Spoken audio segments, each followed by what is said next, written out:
This is a lot of fun and it's a lot of hard work. We're building a 41-foot by 40-foot long by 17-foot tall robot that should be able to print the walls of a house. At the moment, there's around 130 concrete-like structures that have been printed in the world. And so what you see out there on the web is a lot of information that says this is way faster, this is way more efficient, this takes a lot less labor.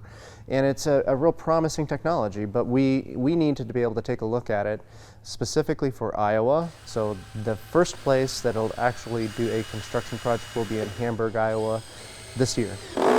We're trying to prove out how much labor it actually takes, how much time it takes, how much material it takes, and also compare that to traditional construction.